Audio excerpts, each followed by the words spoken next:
shake, rattle, and troll. It's time for the award-winning Shake, Rattle, and Troll. Yeah, here's the one that rock your favorite poems. Me and the boys gonna shake. A show for the serious fishermen as well as the novice looking for tips from the pros. Shake, Rattle, and Troll, brought to you by Bill Lute Chrysler, Jeep, Dodge, and Ram. I-17 and Camelback Road since 1927. Yeah, we got the power, we got the speed. We're running wide open on a midsummer breeze. Freshwater, saltwater, watch out, boys. Bass Daddy Don's gonna make some noise. It's me and the boys gonna shake, rattle, and... Now, here's your host, saltwater fisherman, the man that fears no fish, Bass Daddy and Tournament Pro, Don McDowell. Yeah, man. Hey, I'm Don McDowell. Welcome to Shake, Rattle, and Troll today. JK's in the house with me. Good morning, Bass Daddy. Great costume. Thank you. You know, like that? You always just take it over the wire on Halloween. Hillary Clinton, really. Yeah. Somebody had to do it. Actually, that was an award to me at Maverick Camp for having the largest turkey with the longest beard about 5 years ago. Oh, really? Yep. Alan Hamberlin gave me that, and Mr. Unmocked and myself posed many times with Hillary in compromising positions. You don't need to go any further. Trick or treat. Yeah, all I'm gonna absolutely. say. All righty. Hey, we got a lot of stuff going on today. Here lately, the big news is, as you know, we've had a big timber wolf cross the border. Talk about open borders. I know. Yeah, we've got a big deal. We got them coming in from both sides. Why couldn't we be located next to Sweden? Yeah. Well, An invasion of blondes across the border. Yeah, but, we've got, black and gray and rusty colored wolves loose on the Grand Canyon. By the way, they've had knowledge of that wolf crossing across Utah. It's every once in a while, one of those lobos gets what we'll call the wild hare, and they start moving, and they don't stop. And quite frankly, now that he's located on the Kaibab, the feds, the Fish and Wildlife Service, has known for 20 years that there's a real good possibility of them moving down there. They don't have a plan in place for what to do with Mr. Wolf. Quite frankly, I'm not tracking on that. Well, as Terry Johnson said last time, if you think something's going to happen, you plan for it. And they've had 20 years to plan for it. Why they have nothing in place now is beyond me. Well, I see Jim DeVos right in the middle of the wolf program, the Assistant Director, Wildlife Management Division for AZGFD. Very involved in the wolf program. Had a little update. You call that an update? I call that a washing my hands. Yeah, well, somebody's washed or wiped something here, but what really befuddles me is, in part, and we know the Center for Biological Diversity got a hold of this, and as always, they have their hand out looking for donations to save this wolf, save any wolf, save themselves.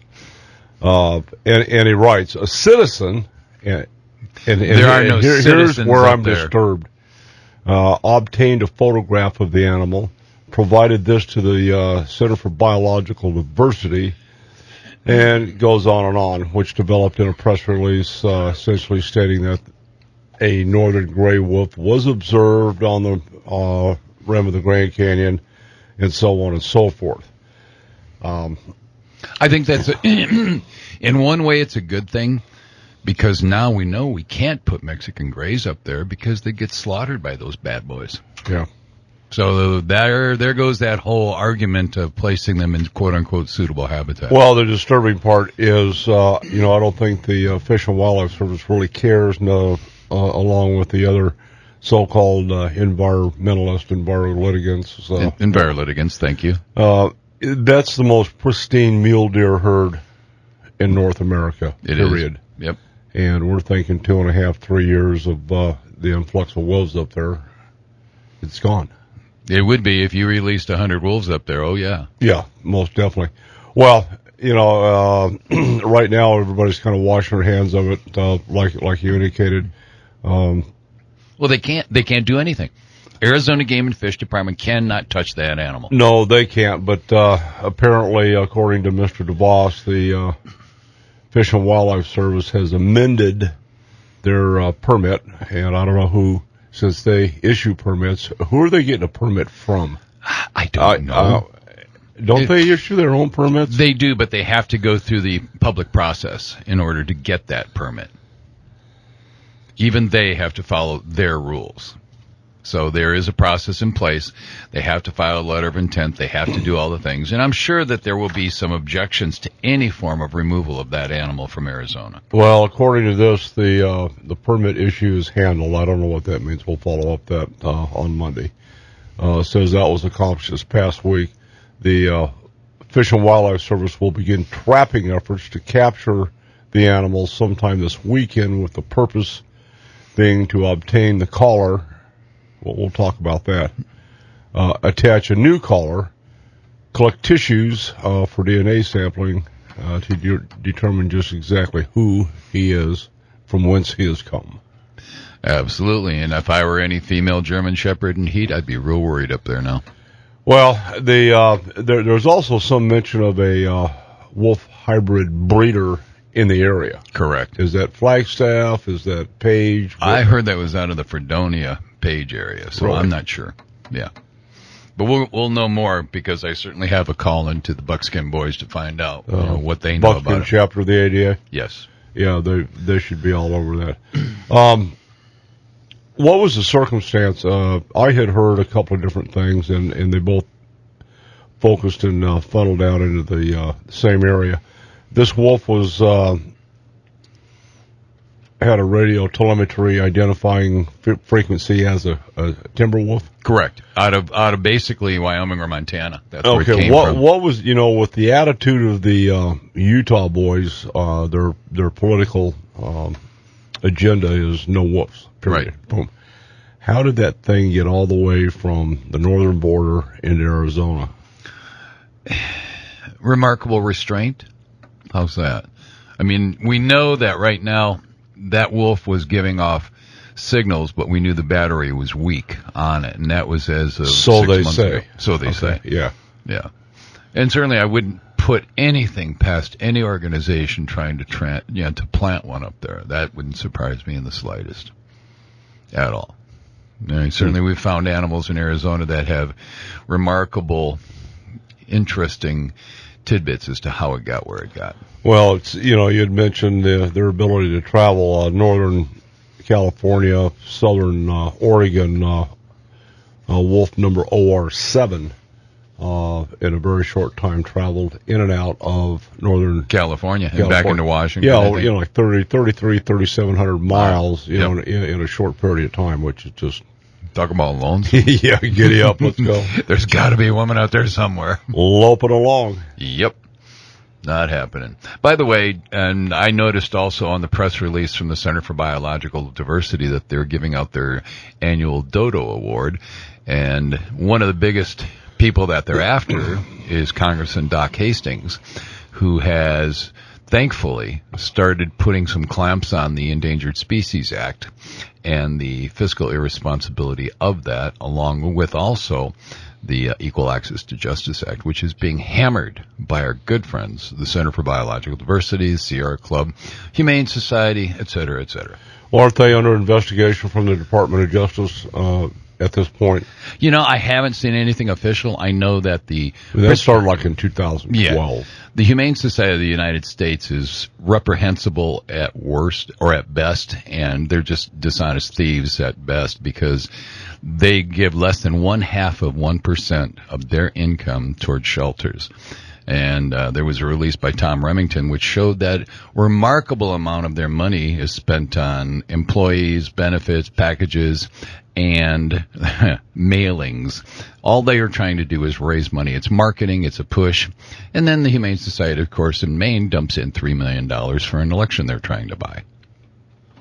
That's a staggering amount of money. But that's what it takes to push a referendum through. You know that. Yeah.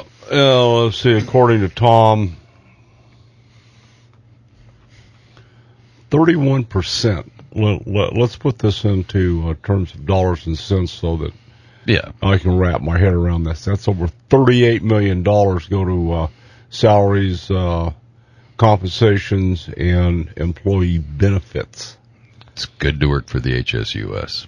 Check this. Over $50 million goes to marketing advertising, and fundraising. Imagine that. And they do not list what they spend. And here's the other thing. We know they're a 501c3. That's been given forever. You and I are part of many 501c3s. You cannot engage in political activities, but because they're so large and because they suck so much money from the little grandmas and grandpas all across the world who want to take care of those little puppies, and they show all these ads which are outright lies. You find all of that, and then you say, okay, we're going to give it to them. All that money, so that they fit under their 3 or 4 or 5% cap, goes towards buying elections, which is to remove hunting. And Wayne Pacelli, their CEO, has said it's to his lifetime he wants to see the end of hunting. Period. End of story. Yeah. Yep. So that's where they're taking all that money from those sweet little old ladies, and they're putting it into elections. Oh, you can't watch the commercials about it, feeling a tug on your heartstrings, them and the ASPCA and... Oh, yeah. Showing up, puppy. Come on. I mean, that is really? the one way. Oh, they've got one on there, a little pup that's been, got a broken leg, and it's just on and on. It's just absolutely phenomenal. Bueller. Yeah, nice deal.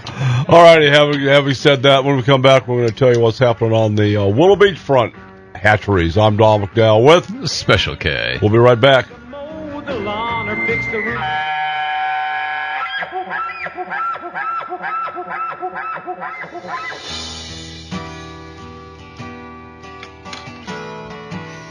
That's the last of those we'll hear for this season, isn't it? Yeah, boy. I'll tell you what.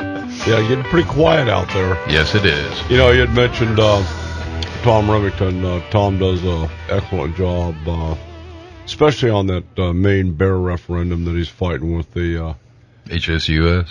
Yeah. Yeah, they're really going after that. But he had something to say about the wolves. He's keeping an eye on the Mexican gray wolf war.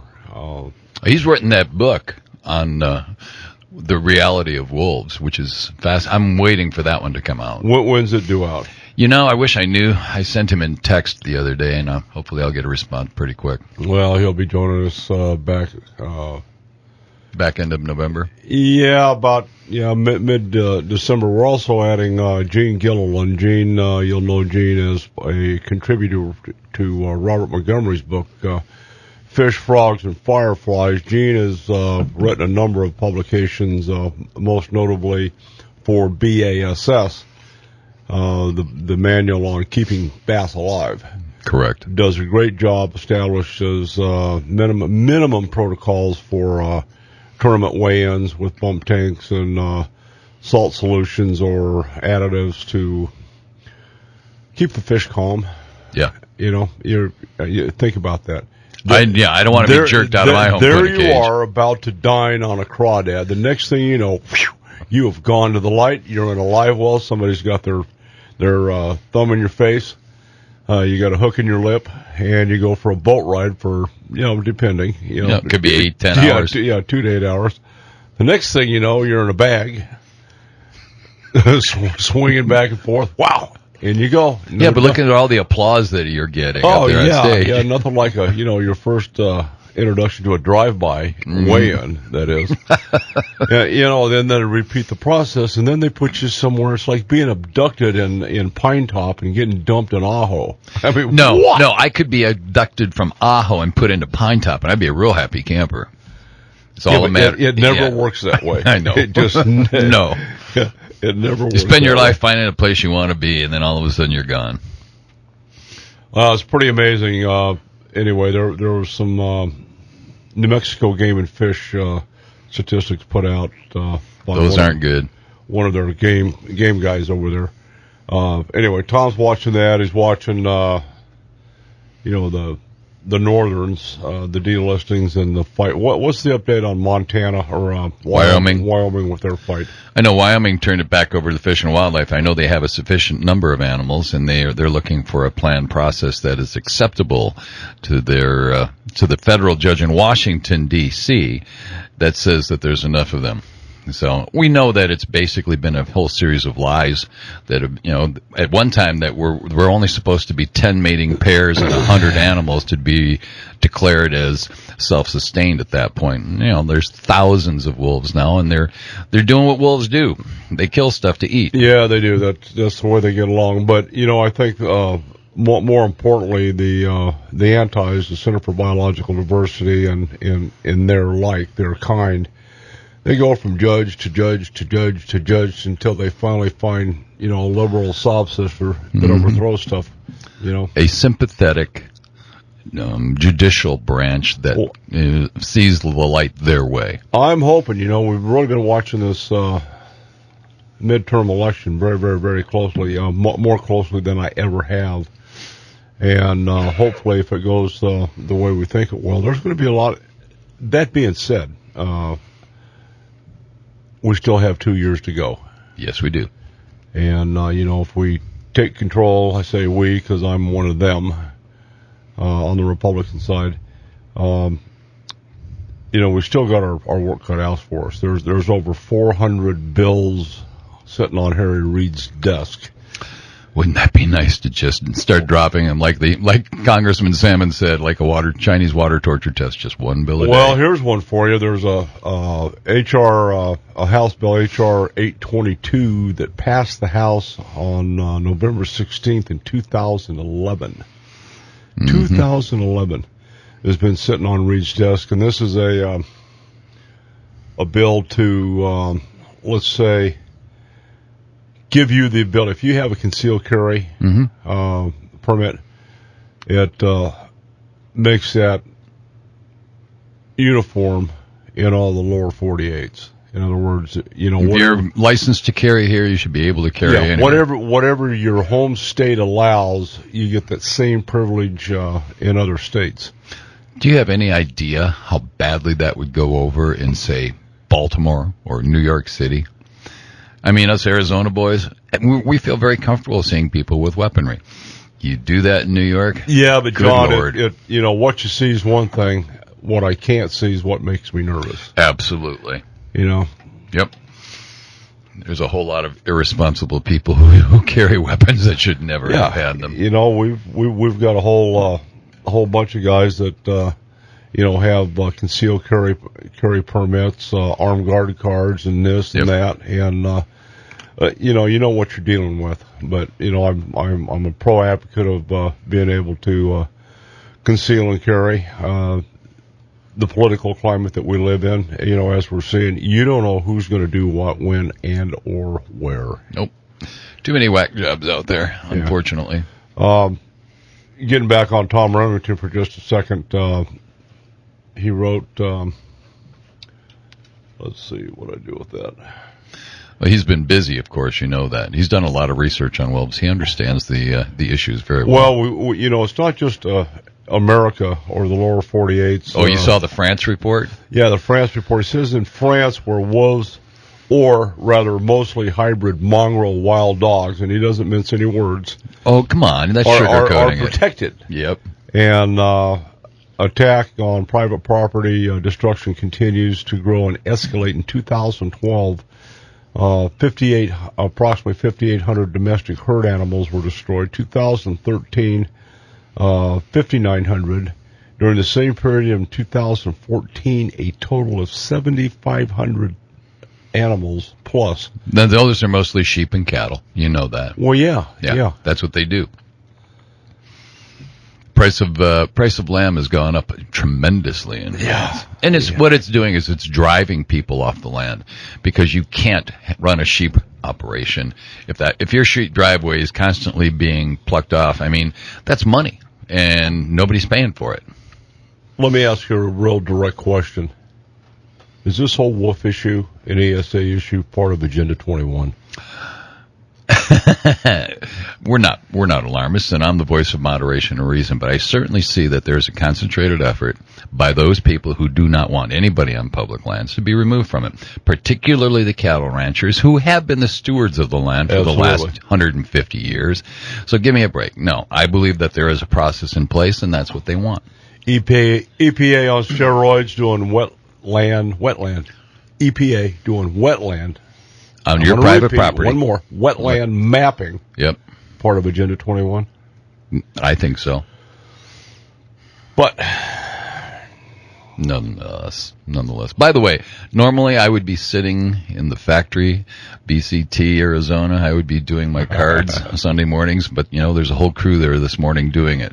And a little shout out to the Machinsky clan and anybody else who's helping out there this morning. They're trying to get over 1 million cards to Las Vegas by Monday.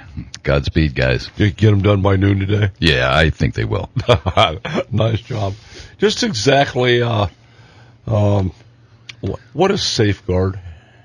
Safeguard, I am what's called a broker, and I do a lot of brokering for different things. I've been in printing for 30 years now, and we do a lot of printing of checks, negotiable instruments, four-color work, all of those things.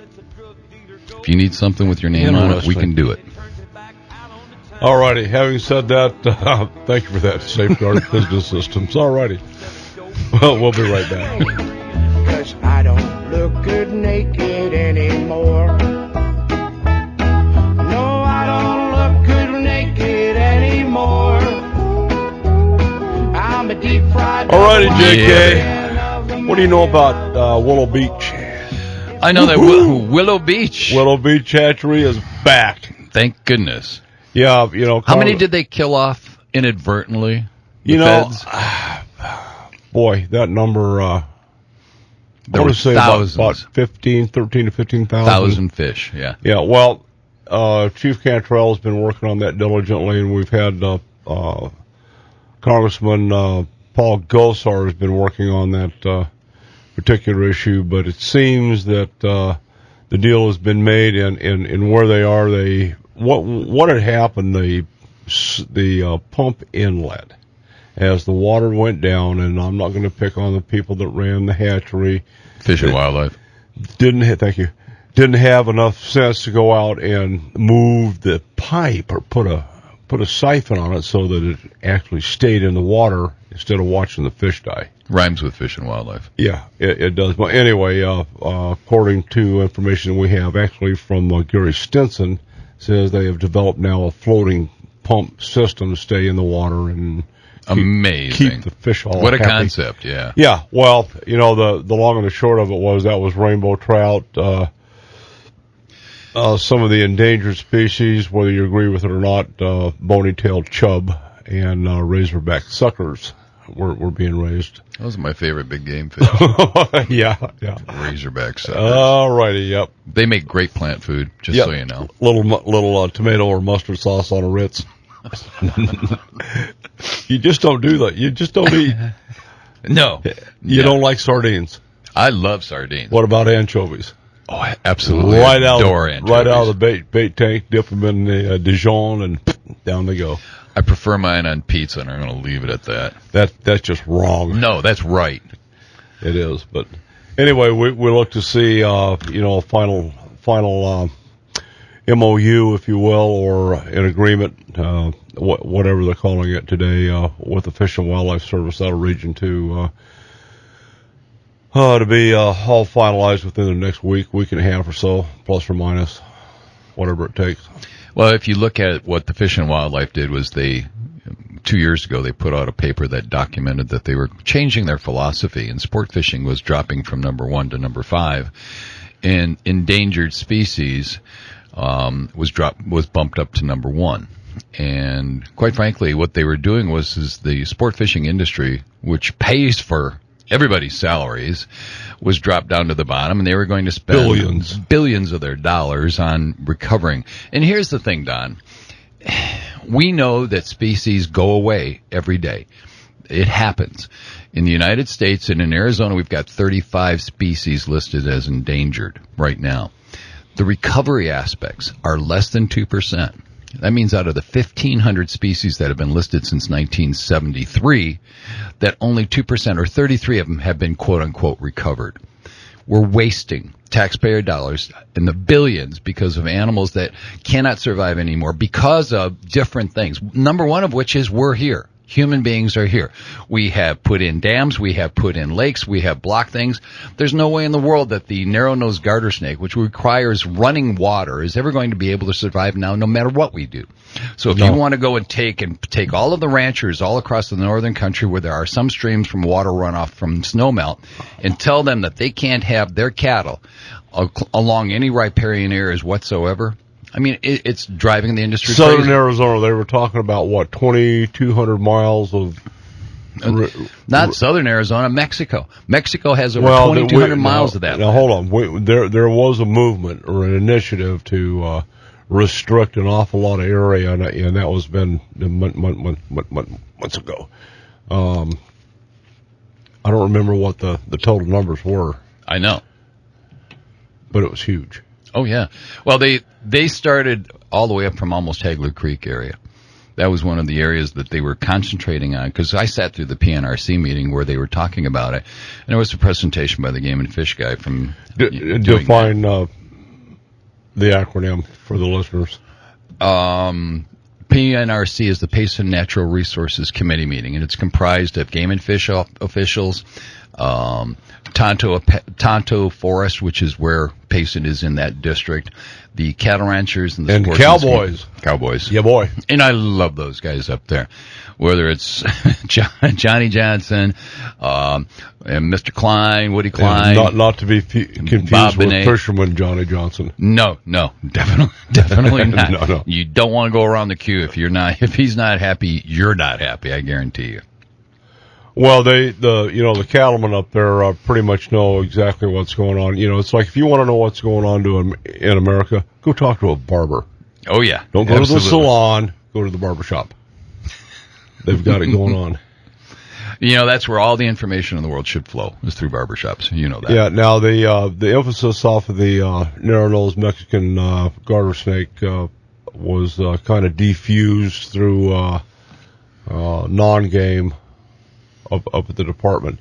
What else have we got hanging out there? We've got some emphasis, and then SRP had something to say about the same snake because we wanted. Well, there's two of them. It's the Mexican garter snake and the narrow-nosed garter snake. They're two separate subspecies, and basically each of them requires running water. And we have, based on the way, number one, we've been through the drought, and number two, the stream structure that we used to have, we don't have anymore. The salt doesn't flow the way it used to, except in certain areas, which is north of town, not south of town. You know that. Oh, absolutely. So the world has changed, and adaptation by a species sometimes is not possible. And yet when you take a person's livelihood away from them for things that they've done for hundreds of years. I mean, in Arizona, there's ranchers who have been around 100 years, and you're telling them they can't do anymore what they want to do, what they used to do, make their living. What are you going to do? They're removing them from the landscape, and they have been the stewards of the land. They're the ones who put in the stock tanks. And people who are irresponsible OHV riders who go and do mud jumps through the stock tanks, which is the only water for wildlife as well as their cattle. That's the kind of stupidity that city folk should not be allowed to go out into the woods unless they take some training as to know what's going on out there. That's what we're trying to push for. The information age that we live in, it's amazing. The report, people still are doing stupid stuff. Don, I'll tell you what, before I'd ever go on the water in a boat now, I would take a class because I don't know. I really don't. I mean, you spend as much time as you do on the water, and you've been out there for eons, but I've never been a water dog. But John, even for us that are out there doing that, we get so complacent because we've been doing this a long time. Rules change. I was at a Coast Guard meeting yesterday, and there's a lot of emphasis being part of the U.S. Coast Guard Auxiliary Flotilla 1011. I'm required to, even though I've already had them, I've got to take a new boating safety class. Once every 18 months or something like that? Well, I'm going down the road, probably by the end of first quarter, we'll end up being a boat examiner and a boating safety instructor. And the rules keep changing, keep modifying. Navigating on a river system is different than navigating on a lake system. Correct. So, even though we're pretty confident about the rules of engagement or rules of the road on the lake, or engagement sometimes with jet skis. It's different when you go to Havasu or Meade. I mean, because they're actually on a river system. And what a lot of people don't know is Havasu and the Colorado River system is under the auspice of the United States Coast Guard proper. They're proper. The Sea Rescue Helicopter flies sorties during the week over Lake Havasu and the Colorado River. Havasu, at last count, was under 7, possibly 8 different organization jurisdictions, and it is a can of worms over there. You goop up in a boat over there, you're liable to walk out of there with all kinds of people on your back. Yeah. Real serious citations. One of the nice parts about it is the Coast Guard auxiliary flotillas are doing a lot of stuff. They're actually actively involved in aquatic invasive species. Pull your plug. That's a probable cause stop here in Arizona. And by the way, if they start really coming down heavy on that, I'm guaranteeing you they're going to find a whole bunch of issues. We'll talk more about that. But right now we want to do roll call. Okay, we've got a couple of soldiers killed in battle, and first one is Marine Corporal Jordan L. Spears, died October 1st, 2014, serving during Operation Inherent Resolve. 21 years old, out of Memphis, Indiana. Was assigned to Marine Medium Squadron 163, Marine Aircraft Group 16, 3rd Marine Aircraft Wing, 1st Marine Expeditionary Force, out of the Marine Corps Air Station in Miramar, California. He was lost at sea October 1st while conducting flight operations in the North Arabian Gulf in support of Operation Inherent Resolve. Marine Lance Corporal Sean P. Neal died October 23rd, 2014, serving during Operation Inherent Resolve. He was 19 years old of Riverside, California, and he died in Baghdad, Iraq of non-combat related causes while supporting Operation Inherent Resolve. He was assigned to the 2nd Battalion, 7th Marine Regiment, Special Purpose Marine Air Ground Task Force Crisis Response, which has a headquarters element based at Camp Pendleton, California. And then Navy Commander Christopher E. Califat died October 24th, 2014, and this was during Operation Enduring Freedom. 49 years old, out of Oceanside, California. Died in Doha, Qatar, in a non-combat related incident supporting Operation Enduring Freedom. He was assigned to Naval Amphibious Liaison Element, Combined Force Air Component of the U.S. Central Command. That's the price of freedom this week, folks. Give it a thought. Other good news, or more on the Tamarisa. He was released after 214 days in the Mexican Tijuana jail. I'm Don McDowell. We'll be back. It's time for the award-winning Shake, Rattle, and Troll.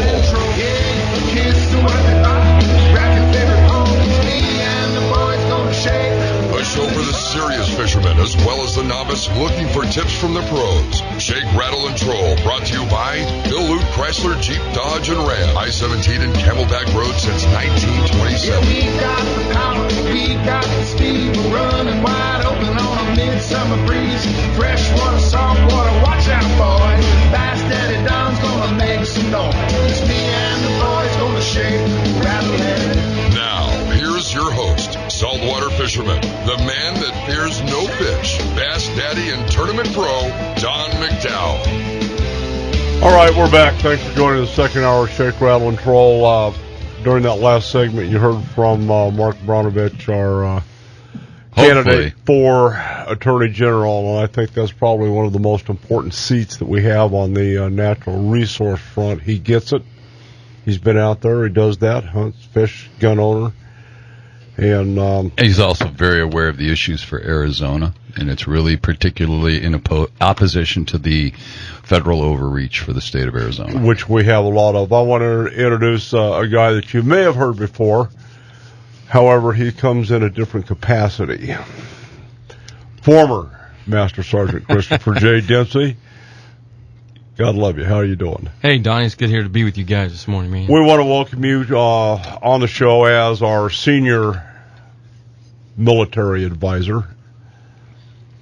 Wow, that's a big title. It is. It is.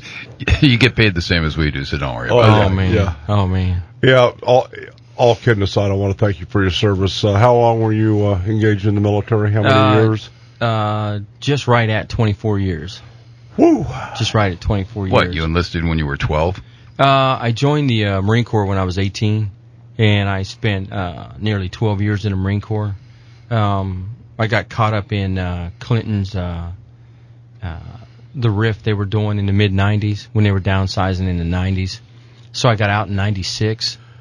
Was that as bad as what we're seeing under the Obama administration? Which is worse? I think they're about par. Believe it or not, they did that big downsize. You listen to the old Vietnam guys, and I'll tell you about the downsizing at the end of Vietnam. Then the downsize that went on after the Gulf War. And now you see the downsizing going on now. Well, the downsizing we have now has definitely put us to prior World War II condition. It's a bad thing. I used to, when I was in the military, I used to wonder why people never spoke up inside the military.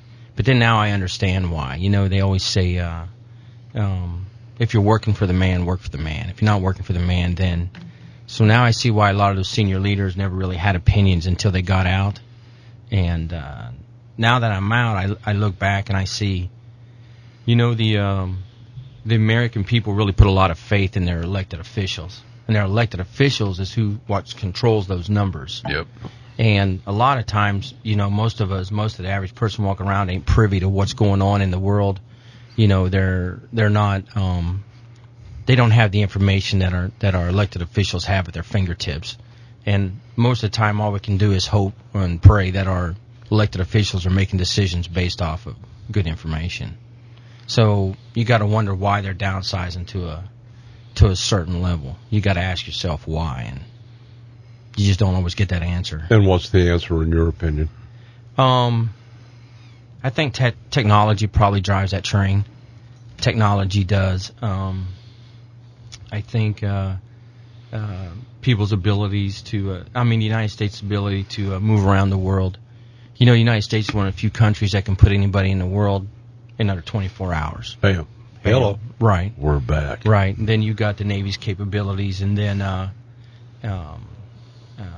you got the weapons platforms that they have today, communication systems that they have today. And I think maybe, now this is just old Dempsey's opinion, right? You know how everybody thought technology was going to help the world out, and all of a sudden Detroit starts going downhill. You got machines that are doing everything now. I think in some ways the military is the same way. Well, we're seeing the effects. Now we're seeing drones trying to keep ISIS at bay and airstrikes. But the only thing that works is the Apache attack helicopter. That's the only thing that's doing it. There's two guys up there just seriously kicking some butt.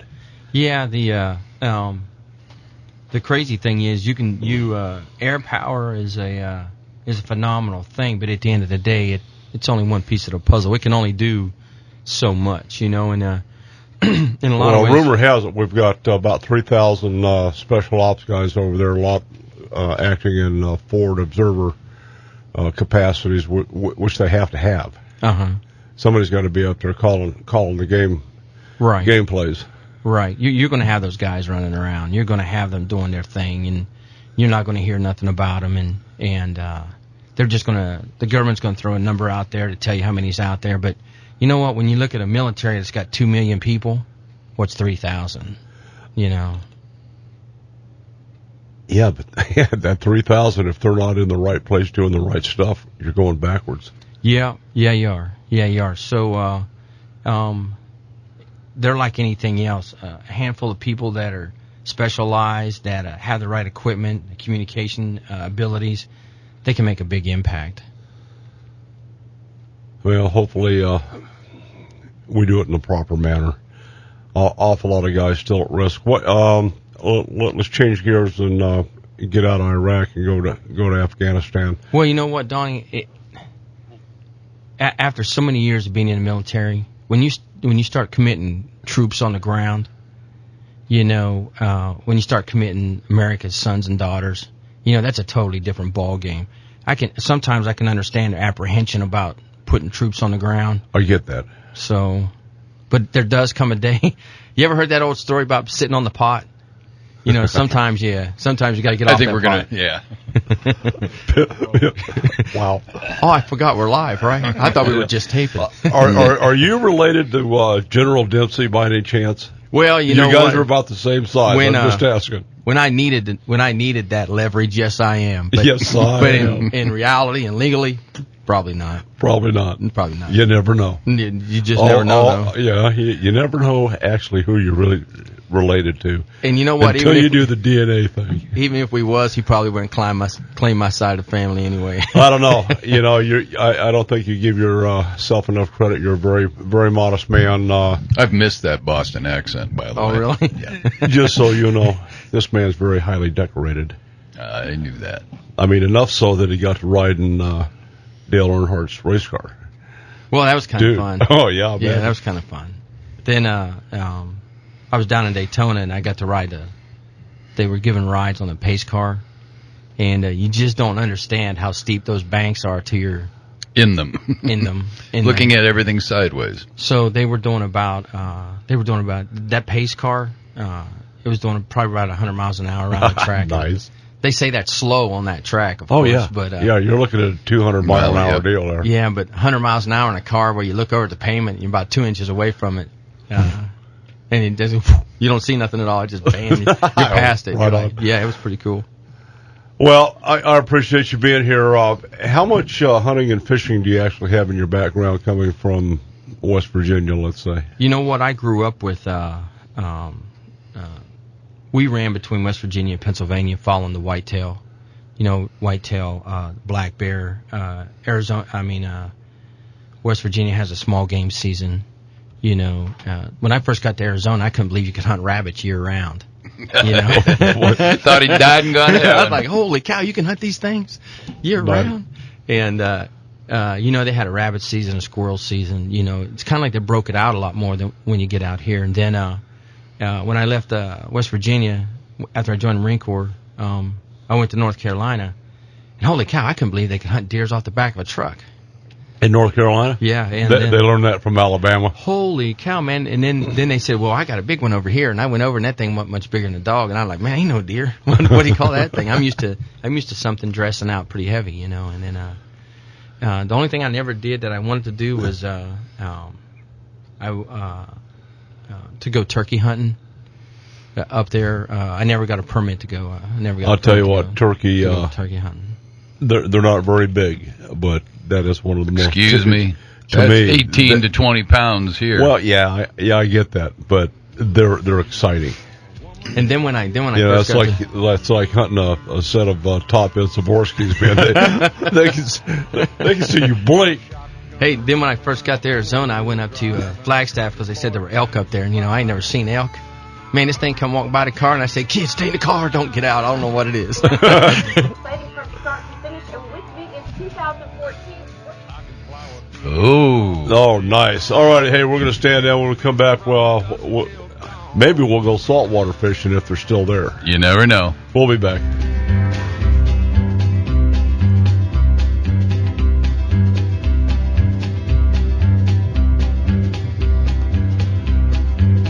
Yeah. Sing, John. Let's go. Not happening. All right. Hey, we're back. We're going to change gears and go to downtown San Diego with our buddy Rick over in the tackle shop. Hey, Rick, tell me about Halloween. Did you have a good outing? Oh, yeah. I got to go running around with my grandkids, so it was awesome. And you dressed up as what? A fisherman. You think? I had everybody fooled. Yeah. I'm telling you. Hey, what's happened to the fish counts? The same thing that usually happens this time of year. The people stop coming before the fish do. The fish are still there. What is the matter with these guys? I don't know. I guess they caught enough already. It's happened several years before when we had years like this. People just start thinking about other things this time of year. I know one of the boats called in. They had limits of yellowfin on their day and a half, and plenty of Dorado as well. We got, I think one of our last trips we have coming up is on the 10th of November on the Ocean Odyssey, a day-and-a-half trip, and that still has plenty of room. And I'm going to try and get on that if I can. What's the date for that one? That's a Monday, leave a Monday. Wow. And that's the 10th of November. We just had the Spirit of Adventure come in a few minutes ago, and they got the first 300-pounder that I've seen this year. Holy cow! 300-pound what? Yellowfin. Oh, baby. Holy cow. Yeah, it was a nice one. He had a 165, 300, and a ton of other fish, about 50 wahoo. It was a good trip. How far down did they go, do you know? They went down to the Potato Banks. Nice. This is an 11-day trip. Man. 300 pounds, buddy, right there. That is a big one. Yeah, it's a lot of tacos right there. That's You're starting right, to get into elk country with that. Oh, yeah, 300 pounds? Yeah. Yeah. Great Yeah. stuff. Good fishing. The local fishing's still good. Yellowtail, I went out last week, got 3 yellows on the Malahini, even though it was kind of a down day. We only got 14 for the boat. The bonita and the bass are biting full steam on the half day. When the weather allows us, right now we're still getting that tail end of that storm the next day or so. So, Who have you got out on long range? long range right now, the 2 boats, we have the Spirit that just came back this morning, and then the Red Rooster 3 is coming back this morning as well. That's always a hell of a trip on the Rooster. Oh, yeah. And, it's kind of a fun show just being down here watching them unload, too. Yeah, so how about the lobster season? How's that going? You know what? It's doing much better than last year. I know Pat got 22 lobsters. That's Pat on the jig strike? Yep. 130 shorts they let go and about 5 crab. They only had 4 people, so it's 5 around. That's pretty good fishing. What's the limit per person 7. on? 7? Yep. That's a good dinner Been good. anytime. Weather's been nice in the bay. Had plenty of opportunity. I don't know how he did last night. He isn't awake yet, so don't have that information. Well, it's all good stuff. So, what do we need to do if we still want to go out? Just call and see what the schedule is on the long run or the day-and-a-half, 2-day trips? You bet. Yeah, just call us at 619-222-1144 or check our website at hmlanding.com. All the schedules are up there. Any questions, just give us a call. We'll help you out any way we can. You're the man. All right. Thanks, Don. All right. Have a good week. Rick at H&M Landing. Fish are still there. Just the time to get there now. Yeah, good stuff. Master Sergeant, let me, I'm sorry. Is it okay to still call you Master Sergeant? Well, Don, you know how it is, man. You call me or whatever you want as long as you don't call me late for dinner. How about private sector? Well, that sounds really cool, too. Okay, private sector, private parts, former, whatever. We've got a lot of stuff going on. We're rolling into Veterans Day. We've got an event over at Salt River Project. They have an internal veterans group, and they honor their veterans that work for SRP. We've got the Phoenix Veterans Day Parade. You going to join us for that? Yes, I am. We got plenty of room in the 5-ton. Are you going to do the? Remember that one year we ran alongside of the truck?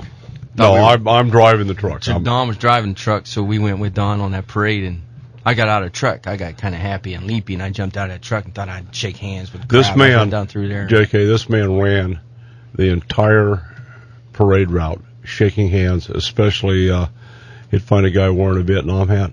Mm-hmm. It was awesome. It's one of the coolest things I've ever seen. I would be willing to do that, except then you'd have to take me to the emergency room right after. I don't know anybody that runs up and down. He does that either before or right after the show. He's up and down South Mountain. Oh, really? On foot.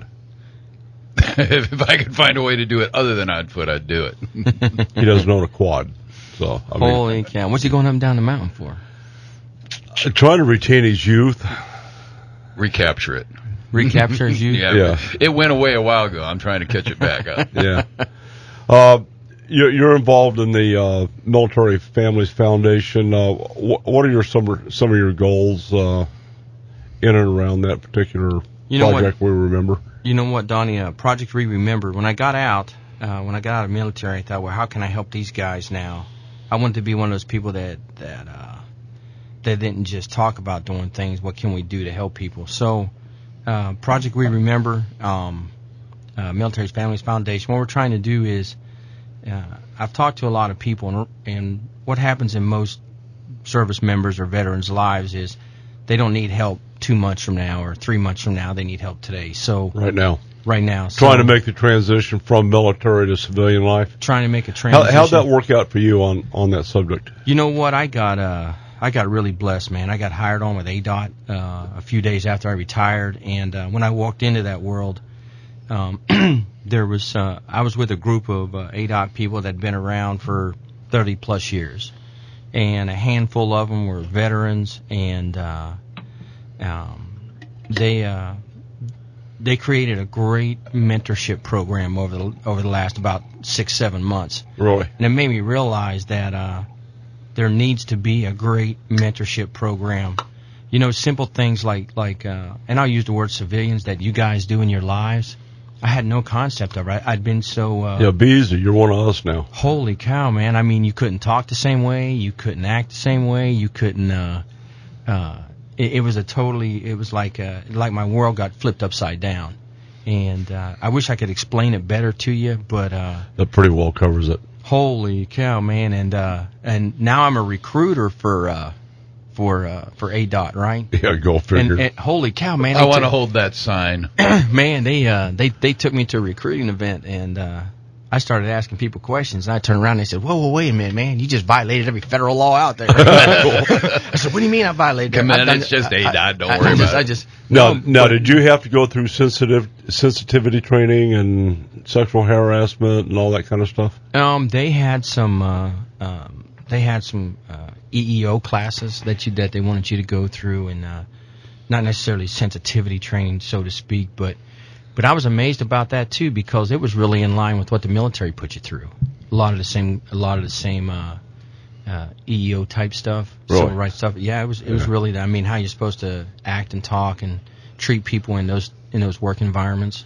So I was kind of surprised. I thought I would get the touchy-feely, you know, but no, they were pretty online. Well, Patrick, our operations manager, picked up a little news blurb on the Home Depot. They're going into sensitivity training for the Muslim faith. In Dearborn, Michigan. In Dearborn, Michigan? Absolutely. Yeah. Well, they have a large contingent Islamic community up there in Dearborn. Yes, they do. Yes, yeah, it's huge. They're everywhere. Well, you know what? What I'm finding out is in larger workforces, that I think what bothers me is I'm not used to being sued. You know, it's pretty cool when you're running around with the U.S. government. You know, being sued is not necessarily a big issue, right? Well, but out here in the world, holy cow! It's the same thing. It's the same thing as being shot at, but it's legal bullets. You know what? I'm amazed at I look at some small companies, independent companies, or some of these mid-sized companies with like 150 people or something like that, and I'm like, holy cow, you guys could get sued for just getting up in the morning. Pretty much. Let me ask you this. Now, Don, I'm married. Thank you, Chris. Okay. There's another lawsuit. Well, there's so many things legal today. You got to put out that disclaimer right away. This is a legal question. Coming out of the military, you've seen the Obama administration. You've seen the government overreach. What is your opinion, being in private sector now versus from that vantage point, as opposed to a military person? You know, a lot of the... Other than being able to talk about it now when you couldn't talk about it before. A lot of the people that I served with, every one of them will tell you that they were glad that they went to Iraq or Afghanistan under Bush's administration. Nice. That's what you'll hear. There's like, man, I'm glad I went there under... Let's roll. Yeah. They had a lot more faith in the system. They had a lot more faith that if you're in trouble, someone's going to come get you. Yeah, that's not the case anymore. Anyway, when we come back, we're going to finish this thing up with James Guggenauer, our master rod builder from Rain Country Custom Rod, on a fishing report. What do you do? You getting ready to jog? You might say so. All right. More with Master Sergeant Dempsey, retired, if you will, and Ring and my boat is full of gas. My old boss thinks I'm sick today. He won't have me to harass, 'cause I'm out here on the river, and he can kiss my big old bass. Alrighty then, that says it all pretty well right there. James Guggenauer, how are you, my brother? I'm doing very well, thank you, Don. Good show today. Pretty interesting. We had scheduled Congressman Paul Gulsar and Doug Ducey. Neither one of them showed up without a phone call. There will be emails at 9:05 sent. And that may affect the voting agenda on Tuesday, let's just say. Hey, we'd rather listen to Master Sergeant Dempsey anyway. You know, he's not giving himself enough credit. I know he personally owns an ugly stick. and I understand that he's got hot dogs and microwaves down to a refined science at his mother's. Yeah,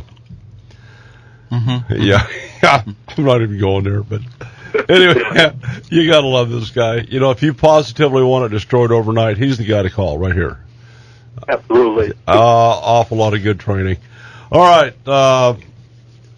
We've got an awful lot of stuff on the fishing report. You know, Nick Waller from the Game and Fish Department's got a real comprehensive fishing report out, pretty much concentrating October 30th on the trout fishing up on the rim. Before we get on the Mother Lake, what actually are you hearing about the trout fishing?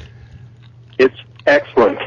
You Nice. know, when they start stocking those rim lakes and, you know, the community fishing program that Game and Fish does, it's just over the top. I got back just a half hour ago from Green Valley Lake right here in Payson, and I'm telling you, it's like shoulder to shoulder down there. Guys just really enjoy that. I got to tell you, last week there was a group of Boy Scouts that came up and they wanted someone to give them some fly casting lessons so they could earn a merit badge. Really? So Coach Dennis Perch went down there, and they just had a great time. They all caught fish, and just couldn't say enough about what a great time they had. Well, I know Dennis Perch is skilled in archery and hollow points and soft points. I did not know he was a fly fishing expert. Guru, he is. Really? A lot of time there.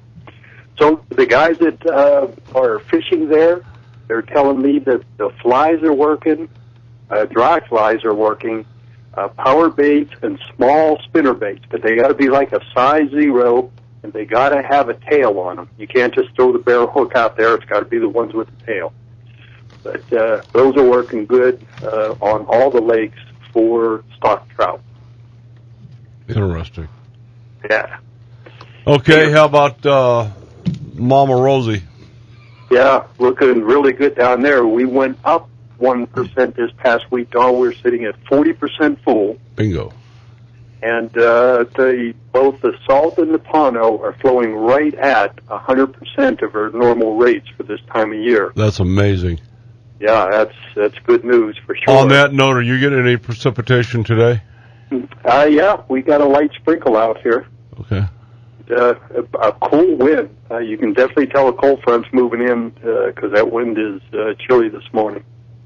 I find it fascinating. The weather bug that I checked yesterday was clear and sunny for the next 2 days. And we're going to have rain today. Yep.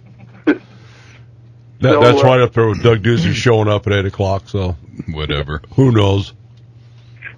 Now, hey, let me tell you about the water in the lake because that's been getting a lot of talk by the local anglers down there.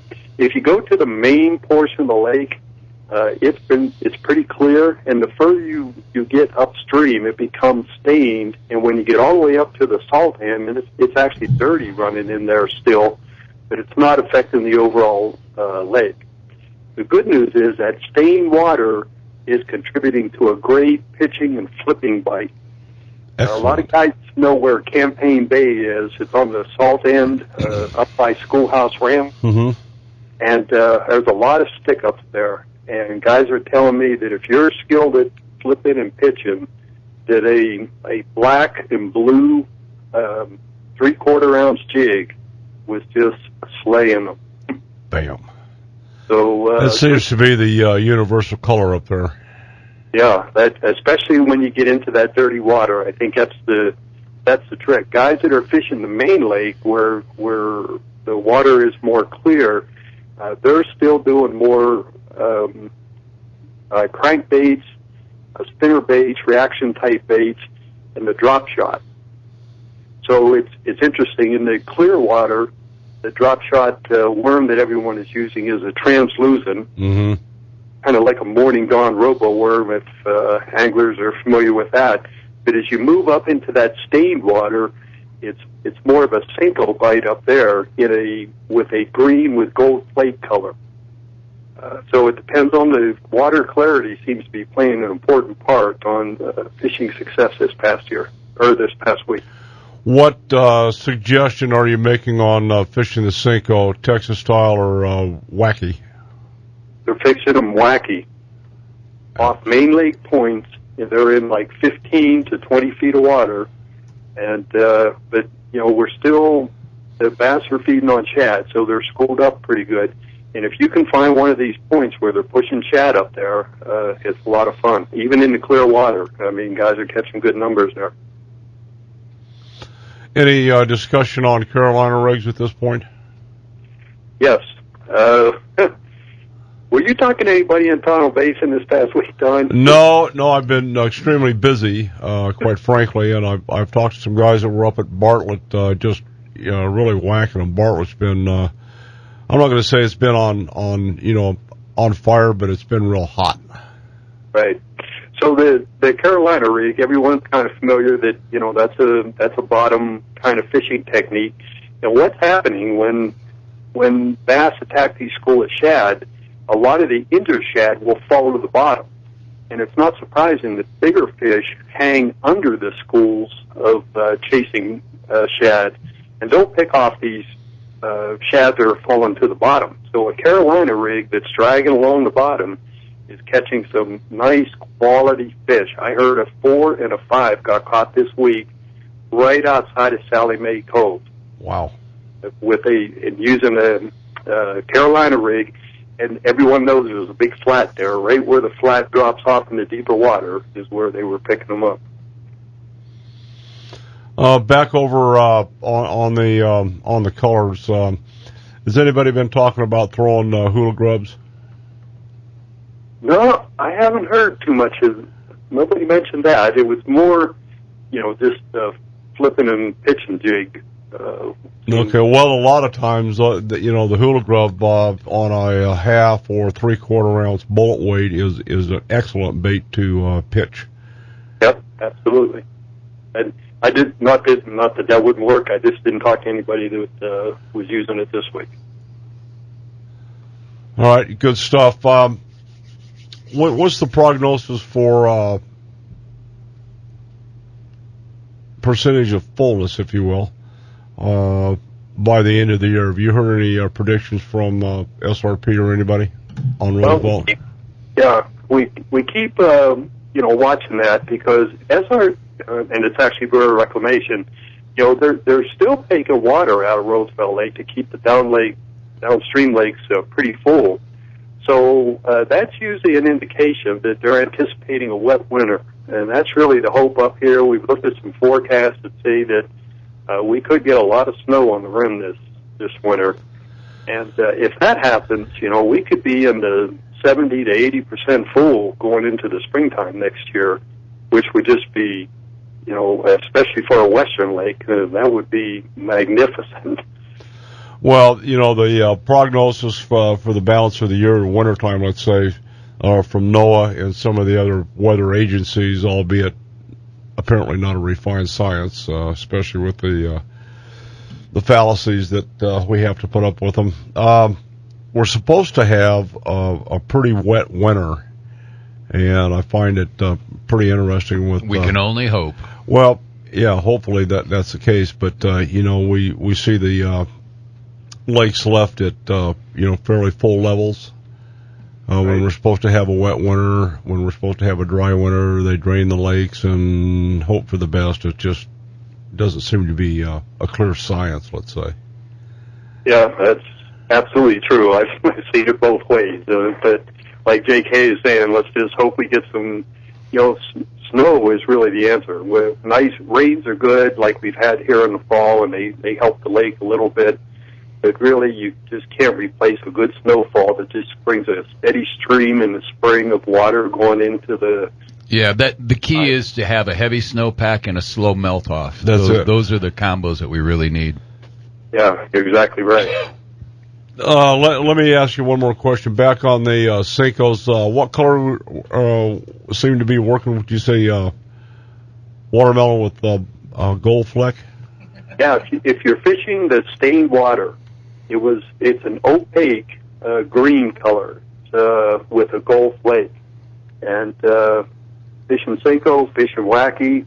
Is that similar to the Yamamoto 323? I think that's black and gold.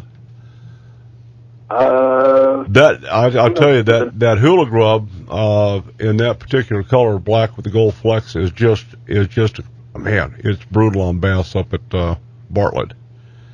Yeah, I wouldn't doubt it. It just this time of year, bass are going to eat. They know that the winter's coming. They know slower metabolism is coming, so they're doing whatever they can to feed up now.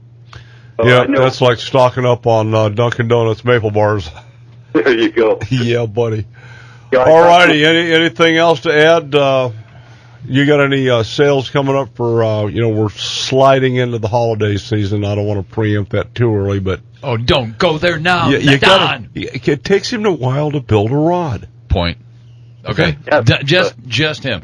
Nobody else should do that shopping stuff before December 20th. I thought you just shaved the branches off and hooked a string on it. In West Virginia, yeah. Yes, you do. There. We're past that part. Yeah, you know what? There's a whole new level there. Jim is absolutely a master rod builder, Chris. I'm going to order you a rod. Will it break? Probably, yeah. You got any willow branches up there, James? We could probably find one. I was going to suggest that you show him the video from your fishing trip. Good. Oh yeah. Yeah, that would help a lot. That's a lot different than what he's used to. I know. Did your mom take your ugly stick away from you? Yeah, she did. Did she finally break it? Yeah, and I got one of them old cane poles that you put together in 4 or 5 pieces. Nice. That's what I grew up on. You know what though? I'm really amazed at. I always did a lot of fishing, but it was just. Worms and cheese and ham and chicken and whatever was on your sandwich. Whatever mom had in the refrigerator, right? Yeah. But when I hear you guys talk, it just becomes more interesting in how sophisticated it is and all the different things that really go into when you guys start talking about fishing professionally. It's a science. Holy cow, it is amazing. James is absolutely a rod scientist. He needs to know your body size, your James, we're going to kick you loose. We got to go into a break and thank some of our sponsors and thank you for your engagement on Shake, Rattle, and Troll. Have a good week. You too. Thanks, Don. All right, James Guggenauer, check him out. Rim Country Custom Rods, and he can build you a willow rod. Nice.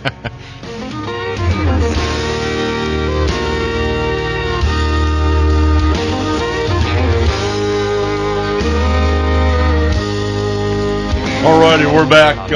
Couple things really keep an eye on. Obviously, I can't encourage you enough to get out and vote. Your vote this year, especially for our Attorney General, is extremely, extremely critical. Any thoughts on that, J.K.? Yeah, one of the things is that I want somebody in the Attorney General's office who has prosecuted in the past. And that's the one key feature is he has been to the wars, he's done it, and I like his style and his attitude towards it, and I think it's really, really important. The second one is for the city employees of Phoenix, as well as the firefighters and the police department, vote no on Prop 487. I mean, that's critical right now, and that was being led by Councilman Sal DeCiccio, who happens to be double-dipping himself. Nice. Yeah, so for those who aren't into it at all, but for those City of Phoenix residents, vote no on Prop 487. Well, going into the Attorney General's, I think Mark Barnovich has got an understanding of our natural resource issues here. He does. After interviewing him and having off-air conversation with him, he totally gets it. And one of the problems that we're facing and have faced for a number of years is the inability for the Game and Fish Department to manage under, we're getting invasive species, endangered species, all these other kinds of things shoved down our throat. And one of the big caveats in the ESA, the Endangered Species Act, is Section 6, states' rights to manage. They sit at the table. They're the ones who are doing it. Sit at the table and manage on the ground, and that's not being allowed, especially on this wolf issue. And I think it's going to be the gas is going to be turned up on that issue with that timber wolf, albeit one or two of them are a hybrid. I don't care what kind of a damn wolf it is. They don't really have any business in my. Let me clarify that. There is a time and a place for all of God's creatures. Yes. To be on the planet, yes. On the landscape. However, not on the Kaibab, not in the Kaibab or up on the Strip. We've got a sensitive environment, and it's taken a lot. That's the last pristine mule deer herd on the planet. Absolutely. In the lower 48s, it's just crucial. So, Mark Bronovich for governor and Attorney General. Attorney General. Well, I'd rather have him for governor. Mr. Ducey will be fine as the Republican candidate for the state of Arizona. All right, well said. Okay, sorry, Mark. Okay, just trying to give you a pay grade increase. You got bumped. Yeah, nice. That'd be good. Any thoughts on the election? You know what? No. Thank you. Hey, but I do have one question. What? Hey, Donnie, I've been reading up on your wolf thing that you guys have been following. And following? We're fighting it. Well, what I can't understand is why put the wolves there in the first place? What do you think the reasoning was behind to put them there in the first place? I know the history behind that. It goes back to the 1982. Mr. Heffelfinger and a couple other people were down in Mexico, and they thought, wow, there's no more Mexican gray wolves down here. And they thought, how cool would it be? And that's the genesis. So hearing a wolf howl, that was it. So don't that go back to that thing about where you don't want to introduce non-native species into an area? Unfortunately, they were here. Very fragmented. Only 10. This is Arizona and New Mexico represents 10% of their historic range. 90% of it was in Mexico. But the do-gooders, the litigants, enviro litigants, and those people who want us off the landscape have decided that they're going to do 100% recovery in the state of Arizona and New Mexico. So, Donnie, where they may have only had 2 or 3, 4 at the most, now they want to introduce a initially their numbers were a little bit higher than that, but John had a pretty valid point. With as many species as there are, in what he didn't point out is we're on that endangered species list, or a species list that could die out. Well, a good example, people say they want to hear a wolf howl. I love hearing elk bugling, along with wolf howling. You go up to Yellowstone, and I've talked to several people, including our Game and Fish Commissioner, Kurt Davis, who went up to Montana and was there for a week fishing, never heard a bugle. Why? The animals are adapting. Those who bugled died. And that's what's happened is they've clammed up. They know that if they bugle, they're lunch. Grizzly bears had figured that out a long time ago, but they didn't travel in packs, and there weren't 20 of them, and they weren't all 165 pounds with just one weapon, and that is to kill you. No, they've found out, though, and they've wiped out. Sooner or later, we're going to have on the endangered species the Rocky Mountain elk because there won't be any. We're going to go back to prior to 1920 in terms of when it was subsistence hunting. Wyoming, Montana, Idaho are facing that very thing right now. Absolutely. Idaho in particular. Idaho is just devastated. The Lolo herd is gone, and they were putting in sharpshooters to try and save what few remaining elk they had, and they got called off by the enviro litigants. It's just the way it is. People want wolves on the landscape. They feel it'll balance in the millennia, which means that 50 years from now, you may see a few elk, you may see a few wolves. What's going to happen is you've got a spike right now of tremendous influx of wolves. They're going to get manged. They're going to die off. But by that time, all the wild that's already happening in the Yellowstone. Yeah, Yellowstone had a mange outbreak. We knew that. Yeah. So. Yeah, but didn't the wolves that they introduced in the Yellowstone, didn't it tear into that The deer population they had there. The elk. No, yeah, it's the elk devastated. population. The elk population. The elk population. That's Yeah, it went reduced from 20,000 to less than 4,000 now. And some people say less than 2,000 elk are left in Yellowstone out of 20,000 that were there in 1990. Yeah, and now they've refocused and started chewing on the buffalo, bison. Well, you know what I really see important about this show is my kids are asking me questions they never asked before. And, it's like percentages. You can flip and turn percentages all you want, but what are you trying to represent? So my kids listen to your show all the time, and then they come back and ask me questions, and the thing it does is it prompts me to not want to look silly, so I go start looking it up. But the thing is the more you guys put out there, the more you present, the more you get a balanced look at what the percentage is and what's really going on. Well, I thought real seriously about just throwing my hands up and quitting the conservation thing, but, you hit a valid point, John and the people that we run with, work with. It's not about us. Mm-hmm. We've had our fair share, and then some. It's about my kids. It's about my grandkids, your grandkids. You've got grandkids coming up, and the following past got kids, grandkids, and we all do. And it's the next generation that we're fighting the fight for. And I can tell you firsthand, and Robert Montgomery and Gene Gilliland, and the guys at the AZSWC, conservation is a thankless, worrisome battle. Our wins are few, but the ones we win, they're sweet. And it's for the kids. Having said that, I'm going turkey hunting next week, or deer hunting next week, turkey hunting the following week. Whoa. You're going deer hunting. You're not going to go turkey hunting next week. Week after. 2 weeks. All righty. Hey, hope you learned something. Get out and vote. Mark Bronovich, Attorney General, Doug Ducey, Governor, and take a real hard look at your congressman. And vote no on Prop 487. Prop 487. All righty. Hey, I'm Don McDowell with Special K.